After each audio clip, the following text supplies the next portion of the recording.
নমস্কার বন্ধুরা, আপনাদের সবাইকে স্বাগত জানিয়ে শুরু করছি আজকের রেসিপি। নতুন আলু দিয়ে নিরামিষ আলুর দম। এটা কাশ্মীরি আলুর দম করব। তো আলুর দমের জন্য লাগছে এখানে কিছুটা আলু। আমি আলুগুলোকে প্রথমে ভালো করে ধুয়ে ভাপিয়ে নিয়েছি।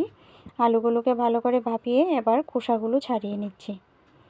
এদিকে নিয়েছি কিছুটা গোটা মশলা, এলাচ, দারচিনি, লবঙ্গ, মৌরি, জিরে, ধনে, শুকনো লঙ্কা। আমি এগুলোকে শুকনো খোলায় ভেজে গুঁড়ো করে নেব।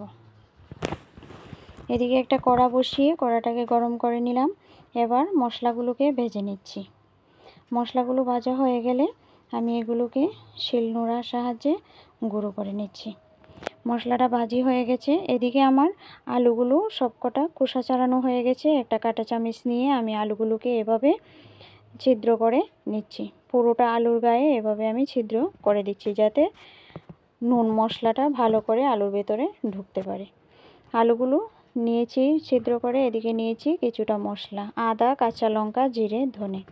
আলুর দমটা আমি কাঁচা লঙ্কা দিয়ে করব। এগুলোকে বেটে নেব। আর আলুগুলো ছিদ্র করা আলুগুলোর উপরে দিয়ে দিচ্ছি পরিমাণ মতো হলুদ গুঁড়ো, পরিমাণ মতো লঙ্কা গুঁড়ো আর অল্প নুন। ভালো করে মেখে ভেজে নেব।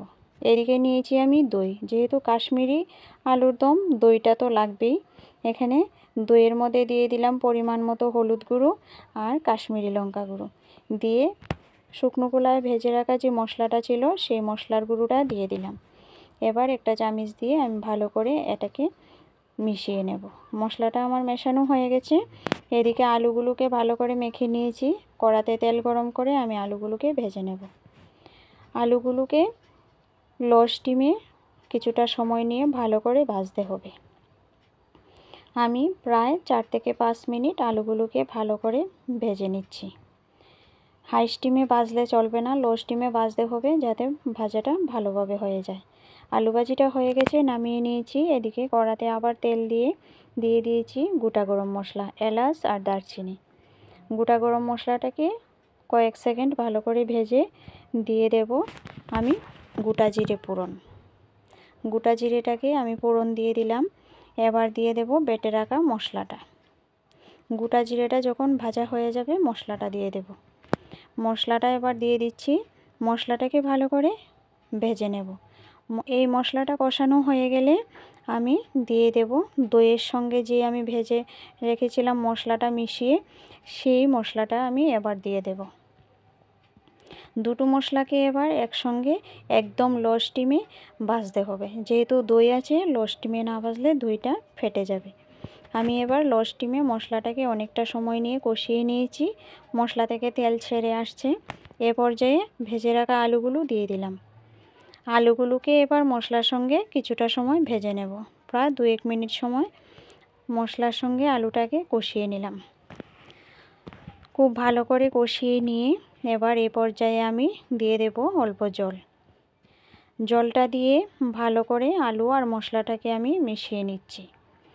জলটা দিয়ে তারপর দিয়ে দেব পরিমাণ মতো নুন আর স্বাদের ব্যালেন্সের জন্য অল্প চিনি। যেহেতু এটা কাশ্মীরি আলুর দম, দই আছে, তো একটু চোকা লাগবে, তো সেটাকে ব্যালেন্স করার জন্য অল্প চিনি দিতে হবে। আমি নুন আর চিনি দুটো দিয়ে ভালো করে অনেকটা সময় ফুটিয়ে তারপর দিয়ে দিলাম কেটে রাখা ধনেপাতাগুলি। ধনেপাতা দিয়েও আরও কিছুটা সময় আমি ভালো করে ফুটিয়ে নিয়েছি। ফুটিয়ে নিয়ে এবার একটা বাটিতে সার্ভ করে নিয়েছি। দেখুন দেখতে কত ভালো হয়েছে আর খেতেও দুর্দান্ত স্বাদের। এভাবে বানিয়ে খেয়ে দেখবেন, দারুণ লাগে। যদি ভালো লাগে কমেন্ট করে জানাবেন। ধন্যবাদ, দেখা হচ্ছে কাল।